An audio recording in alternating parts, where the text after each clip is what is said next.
Salve, salve, gente boa, eu sou o professor Euclides, essa é a Escola Teófilos, bem-vindos ao nosso canal, bem-vindos a mais um Catequese Ponto a Ponto.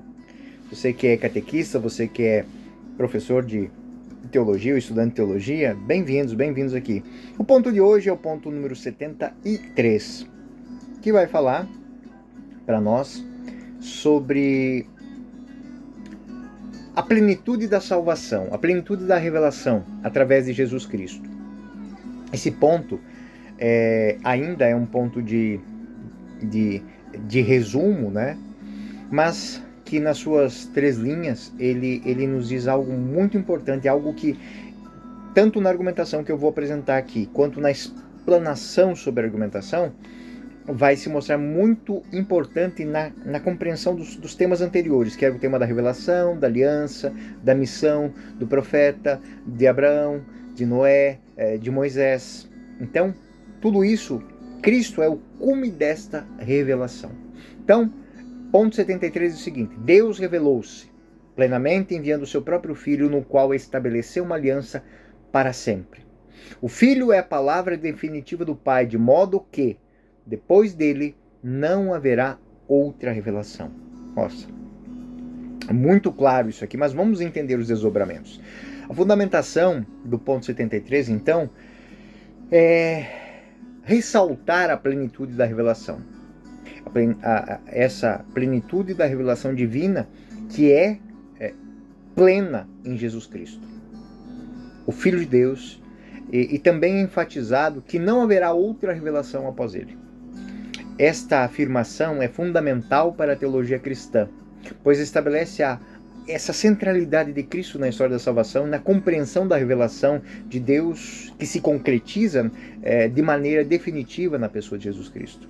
Eu digo que isso é muito importante para entender, e a partir disso a gente entende outras coisas que às vezes nos causam um certo incômodo. Eu digo principalmente para catequistas, principalmente para coordenadores de movimentos de igreja e outras coisas. Por quê?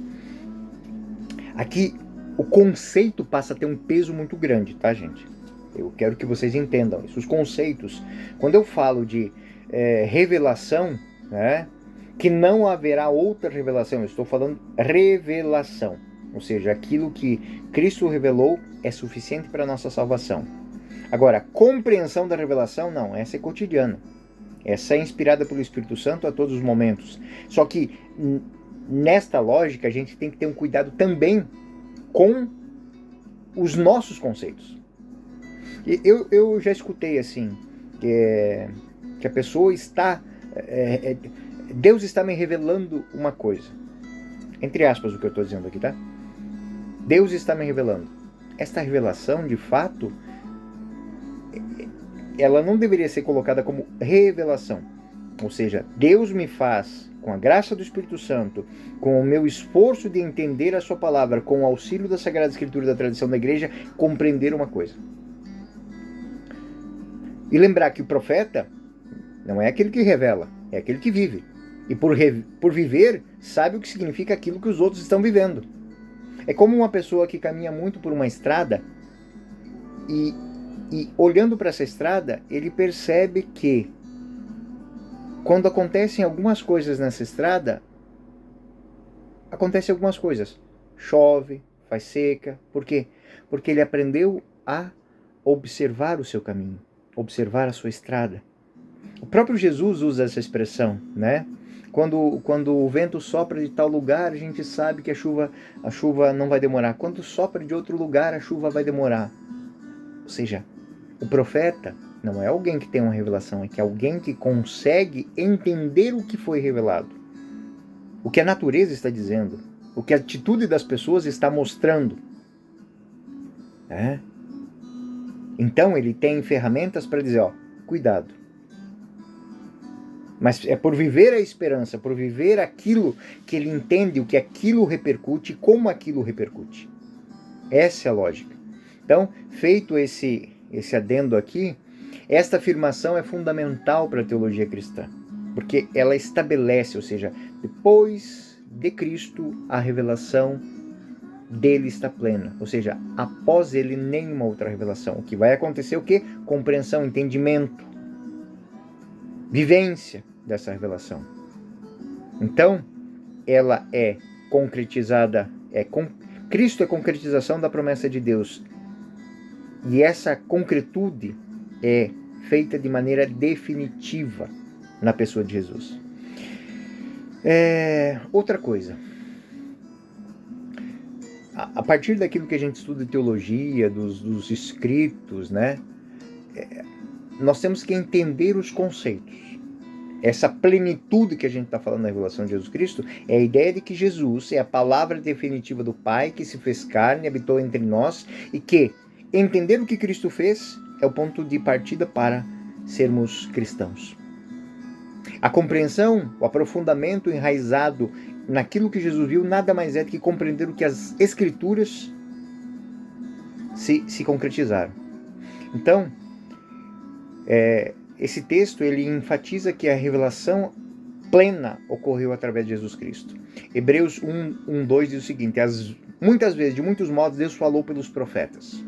Nesses últimos dias, falou-nos por seu Filho.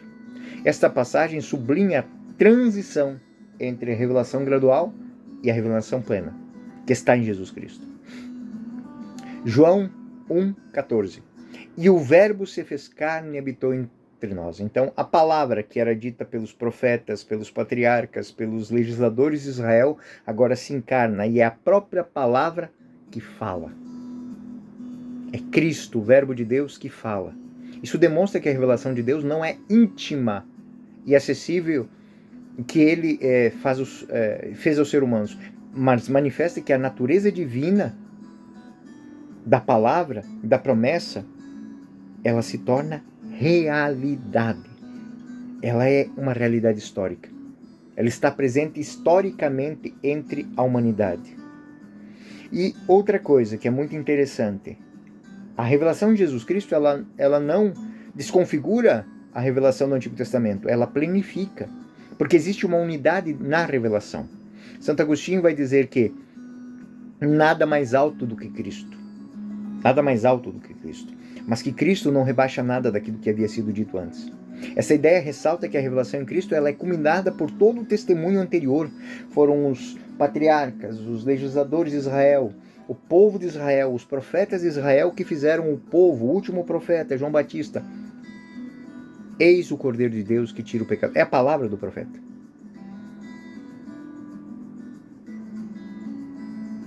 Ninguém nascido de mulher foi tão santo quanto foi João Batista. Essa é a lógica, é o encontro. Esse encontro se dá nas águas. As águas do Jordão fundem o Antigo com o Novo Testamento. Este é o meu Filho muito amado, no qual pus toda a minha confiança.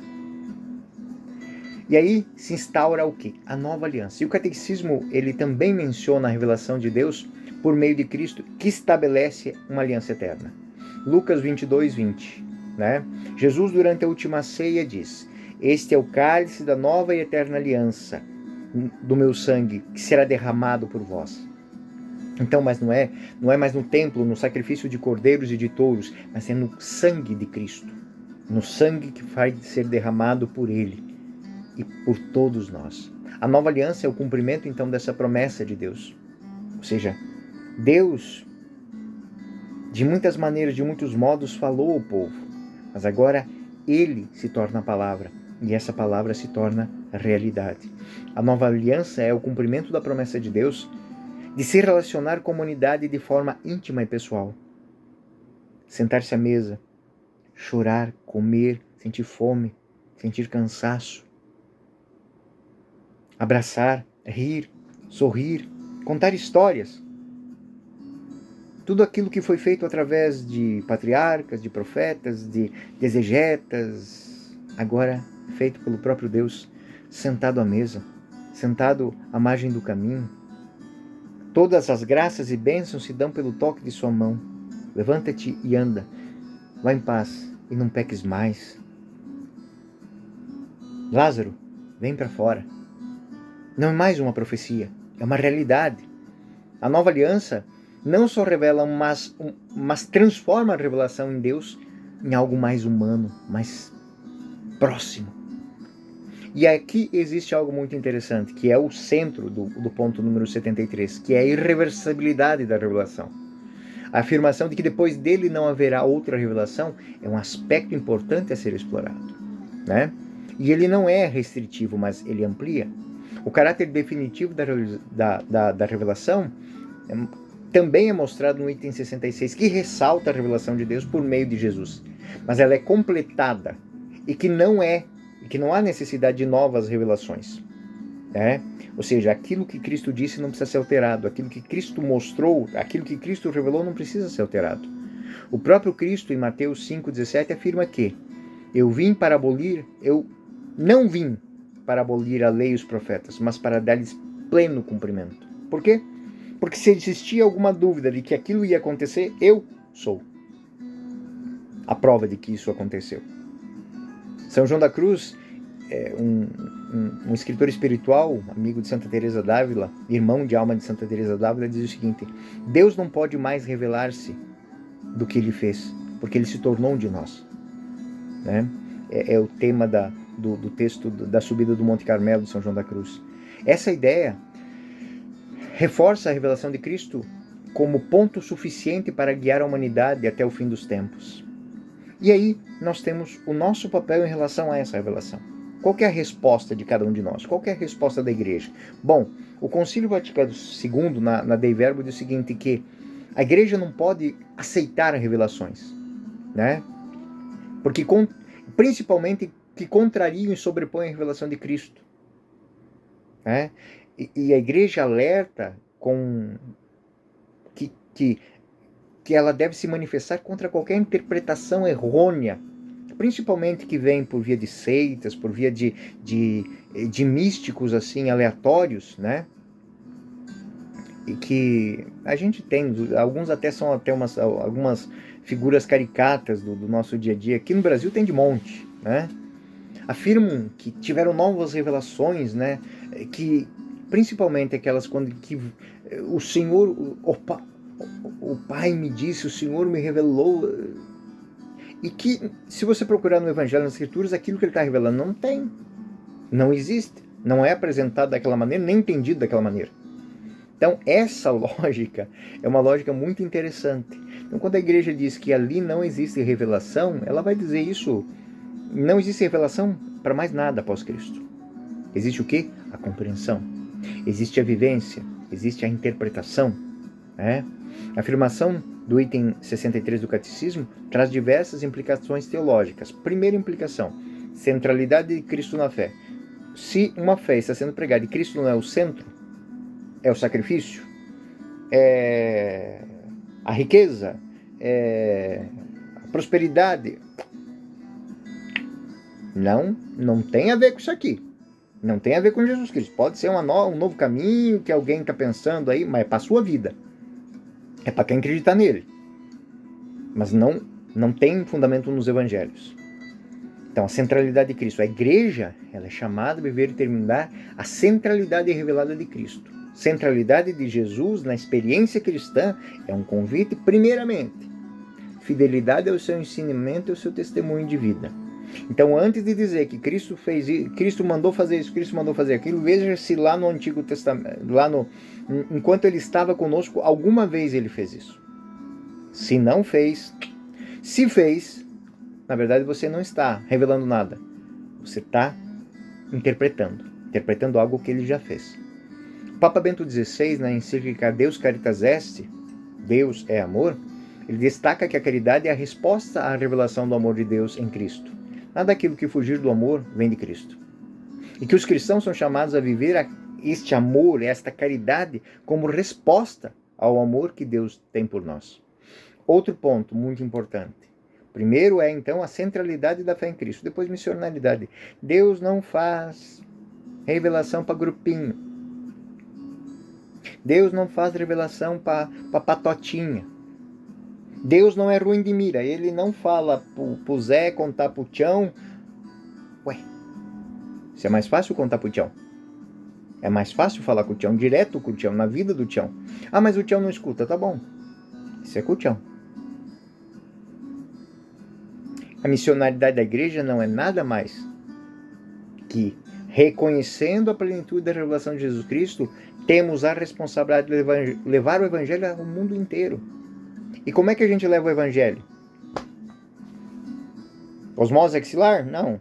Não é biblinha debaixo do braço. Não. É transformando cada palavra que está na Bíblia, que você lê, medita, reza, em atitude. Aí ela chega, ela permeia, ela se entranha no mundo. Eu não posso não adianta eu ir para uma praça falar de misericórdia se eu não perdoo a minha mulher, meus filhos, a minha família. Se eu não me perdoo. Não adianta ir para as praças falar de prosperidade, de bondade, de tudo, se eu não sei partilhar nem mesmo aquilo que é meu.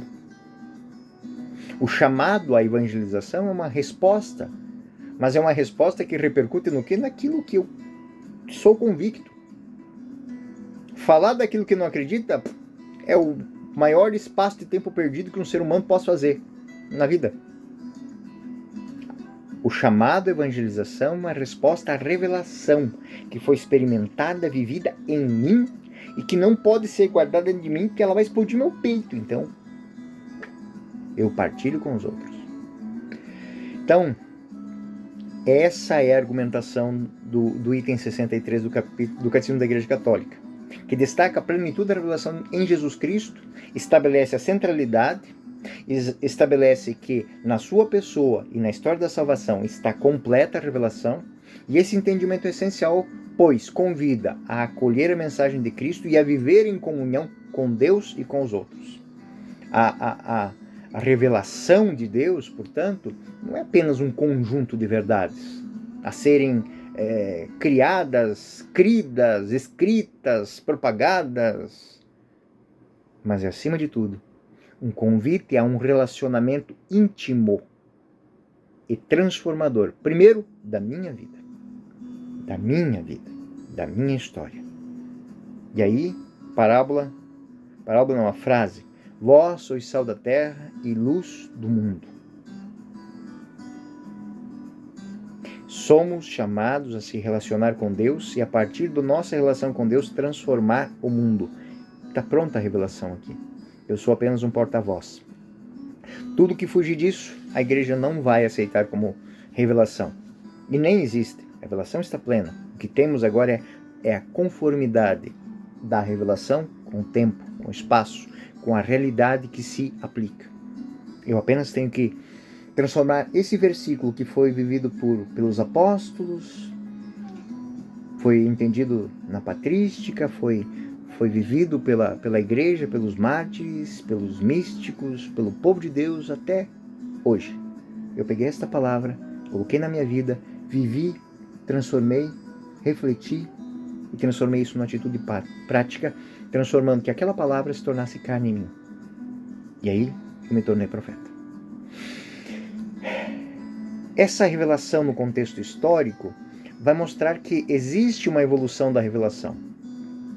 Então, Deus como Criador, desejo de relacionar-se com a humanidade, a revelação que inclui uma criação, uma instrução, Deus instruindo Adão e Eva, dando os primeiros, não deveis, fazer isso. E depois, aliança com Noé, que salva a universalidade, aliança com o pacto com Abraão, e tudo isso não muda quem é Deus, não amplia a profecia, ela simplesmente dá ferramentas. Primeiro eu te chamo, depois eu te dou o caminho, por fim eu mantenho a tua fidelidade ao chamado e ao caminho para que você tenha esperança. E os profetas são exemplo disso. Os profetas desempenham esse papel na preparação para a vinda do Messias, ou seja, os profetas têm revelações para prepararem a revelação. Essa nova aliança, ela é interna, ela não está mais escrita em palavras, ela não está mais dita por profetas, mas ela está no coração, parte da convicção, Ao contrário da lei externa de Moisés, ela é uma lei interna, é uma lei que me move, que me compunge a fazer coisas pelo Evangelho. E o papel de Jesus Cristo, ele vem como a completude disso tudo. A palavra definitiva do Pai, como nos disse, implica que não é apenas um mensageiro, mas ele é a mensagem, ele é a fonte da mensagem, ele é Deus. No princípio era o Verbo, e o Verbo estava em Deus, e o Verbo era Deus. Agora o Verbo se fez carne e habitou entre nós. Ele é a imagem, como diz Colossenses 1,15, ele é a imagem do Deus invisível, o primogênito de toda a criatura, de toda a criação. E essa passagem é fundamental para entender que ao olhar para Jesus nós podemos ver a essência da natureza de Deus. Deus caritas est. Deus é amor. O envio do Filho. Bom, porque Deus nos amou tanto que de tal maneira enviou o seu Filho unigênito para que todo o que nele crê não pereça, mas tenha vida eterna. João 3,16. Então, esta completude é o ponto central para a gente entender que não existe algo maior que Jesus. Por quê? Porque ou eu me equiparo a Ele, dando a minha vida pelas pessoas, pelos homens, trabalhando, me esforçando, dando a minha vida, defendendo a verdade de Jesus Cristo, e me torno outro Cristo, alguém como Ele, torno santo, um bem-aventurado, ou eu estou ainda na caminhada para isso. Mas não tem nada mais que isso. Não existe algo mais alto do que isso. Não existe maior amor do que dar a vida pelos seus amigos. E isso Ele já fez por todos nós. Até pelos que o mataram. Entende como isso, na prática, é muito interessante a maneira com que a igreja pensa a revelação e a plenitude da revelação. O magistério da igreja ele desempenha também um papel na interpretação dessa revelação. A tradição da igreja, que olha para as escrituras, olha para a tradição, ela se coloca como guardiã, por quê? Porque ela tem a história de como as pessoas viveram isso. E elas sabem onde, muitas vezes a igreja teve que dizer, calma aí gente, né? Que é o tratamento que a igreja teve com aqueles que falavam heresias, por exemplo, que não se portavam como verdadeiros cristãos, né? O Catecismo da Igreja Católica, no número 83, que nós vamos ver, a Sagrada Tradição e a Escritura formam um depósito sagrado da Palavra de Deus. Então, nós também temos a resposta aqui, para entender melhor essa plenitude de Cristo, a resposta dos santos, né?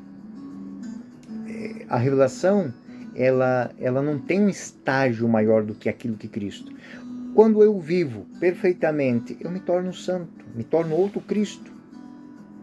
A importância dessa revelação para a formação da fé é que onde está um cristão, ali está Cristo. Quando um cristão que está no meio de nós aprende a dar a vida, e eu não estou dizendo morrer ou ser crucificado, não, é dar a vida.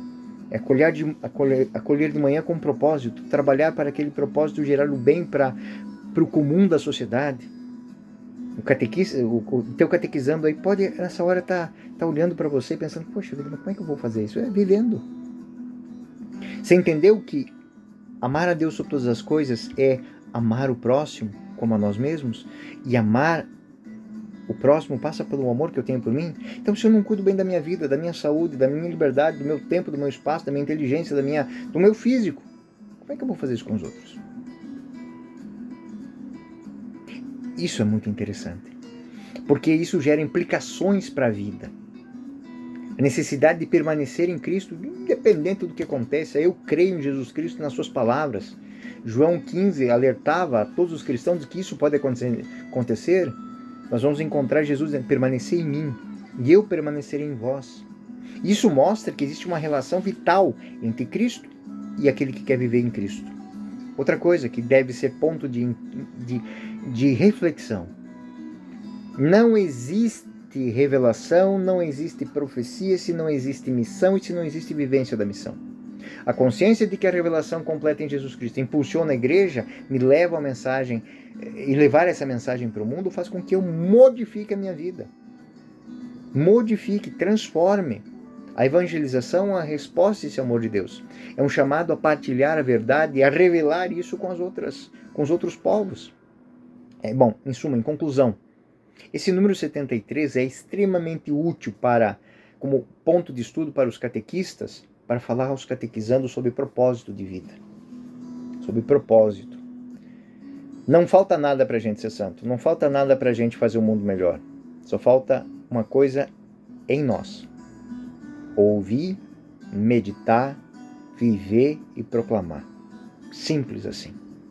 Isso é empenhativo, isso pode levar uma vida inteira. Se você está aí fazendo catequese e não sabe por que você está aí, é por causa disso. Para que ouvindo as palavras de Cristo, meditando no seu coração, colocando em prática na sua vida, fazendo experiência, você possa transmitir isso às outras pessoas sem falar. Porque o certo é certo e será sempre reconhecido como certo. O errado é errado, sempre será reconhecido como errado. A não ser que você não esteja no lugar certo e a não ser que você esteja no lugar errado. Simples assim. Se as pessoas batem palma pelas desgraças e cagadas que você faz na vida, você não está no lugar certo. Você está cercado de gente errada. E se você está no lugar onde as pessoas dizem, ô meu filho, melhora isso aí, pode ter certeza que você está no lugar certo. Por quê? Porque elas estão pensando no seu bem, no teu crescimento, na tua mudança de vida. A revelação de Deus, manifestada em Jesus Cristo, não é um conjunto de doutrinas, não é um conjunto de palavras, mas é um convite a um relacionamento profundo e transformador de vida. É ouvir o Criador dizendo, você é imagem e semelhança de nós. Você é o nosso Filho amado, no qual nós colocamos toda a nossa confiança. Vai, muda o mundo. Eu sou o professor Euclides dessa Escola Teófilos. Esse foi mais um Catequese Ponto a Ponto. Fiquem com Deus. Até o próximo ponto.